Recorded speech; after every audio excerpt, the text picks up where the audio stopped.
بسم اللہ الرحمن الرحیم۔ شروع اللہ کے نام سے جو بڑا مہربان نہایت رحم کرنے والا ہے۔ السلام علیکم اسلامک اردو پوائنٹ کے ناظرین، امید کرتی ہوں کہ آپ سب لوگ خیریت سے ہوں گے۔ عید کے دن کیے جانے والے کام۔ عید کے دن ہمیں کیا کیا کام کرنے چاہیے جو مستحب امور ہیں؟ حجامت بنوانا یعنی سنت کے مطابق بال بنوانا، ناخن ترشوانا، غسل کرنا، مسواک کرنا، اچھے کپڑے پہننا۔ اگر نہیں ہے تو دھلے ہوئے پہن لیں۔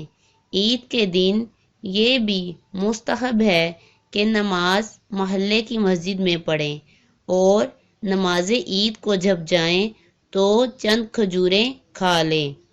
1 2 3 5 کم و بیش طاق ہوں۔ پیارے آقا صلی اللہ علیہ وسلم عید الفطر یعنی میٹھی عید کے دن نماز عید کے لیے تشریف نہ لے جاتے جب تک چند کھجوریں تناول نہ فرما لیتے، اور وہ طاق ہوتی۔ عام طور پر لوگ سوئیاں کھاتے، کوئی میٹھی چیز کھاتے ہیں، وہ بھی کھا سکتے ہیں۔ اور اگر نماز سے پہلے کچھ بھی نہ کھایا تو گناہ نہیں ہے، مگر عشاء کی نماز تک عید کے دن کچھ نہیں کھایا تو ملامت کی جائے گی۔ نماز عید افضل ہے کہ عید گاہ میں ادا کی جائے۔ نماز عید کے لیے پیدل چلیں، سواری پر جانے میں بھی حرج نہیں ہے۔ جو پیدل جا سکتا ہے اس کے لیے افضل ہے کہ وہ پیدل جائے، واپسی پر سواری پر آ جائے تو حرج نہیں ہے۔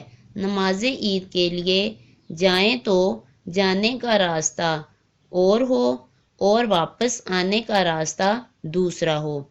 حضرت ابو ہریرہ رضی اللہ تعالی عنہ سے روایت ہے کہ آخری نبی مکی مدنی صلی اللہ علیہ وسلم عید کو نماز عید کے لیے ایک راستے سے تشریف لے جاتے اور دوسرے راستے سے واپس تشریف لاتے۔